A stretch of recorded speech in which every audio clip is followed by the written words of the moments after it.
Welcome to EnfinityCast, the space where we explore the inner workings of the mind.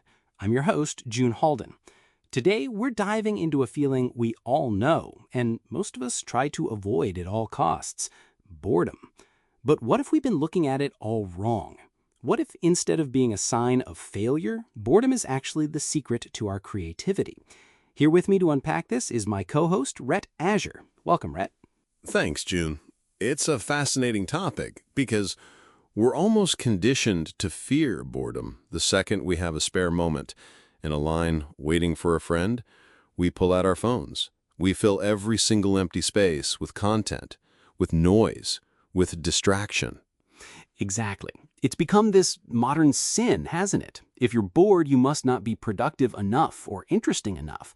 But that constant stimulation might be costing us something profound. We're preventing our brains from entering a state that researchers have found to be incredibly important. You're talking about the default mode network. It sounds technical, but it's really simple. It's the state your brain enters when you're not focused on an external task. It's when you mind wander, daydream, reflect on the past, or think about the future. And by constantly feeding ourselves information, we're basically keeping that network switched off. Which brings us to this idea of the productive void. When we finally allow ourselves to be bored, we aren't just empty. We're creating a space for our own minds to speak up. It's in that quiet, unstructured time that our brain can start making novel connections between ideas that seemed completely unrelated before. It's the classic shower thought phenomenon. You're not actively trying to solve a problem.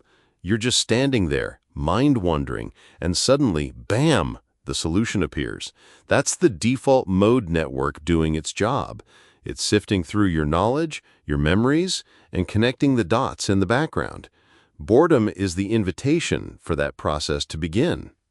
So the question becomes, how do we get better at being bored in a world that's designed to prevent it?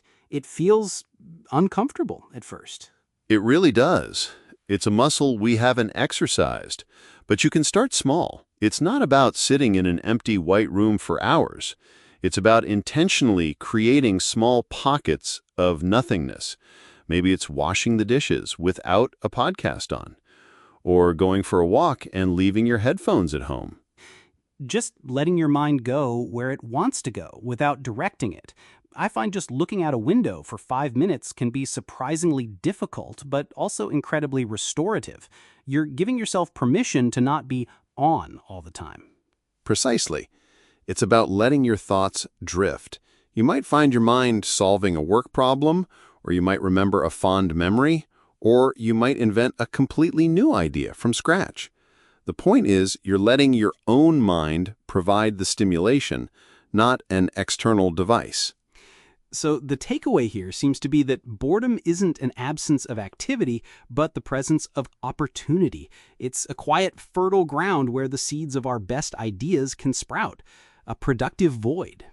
Well said. The next time you feel that familiar pull of boredom, maybe try to sit with it for just a moment before reaching for a distraction. You might be surprised by what you find in that space. A wonderful thought to end on. Thanks, Rhett. And thank you for joining us on EnfinityCast. We'll see you next time.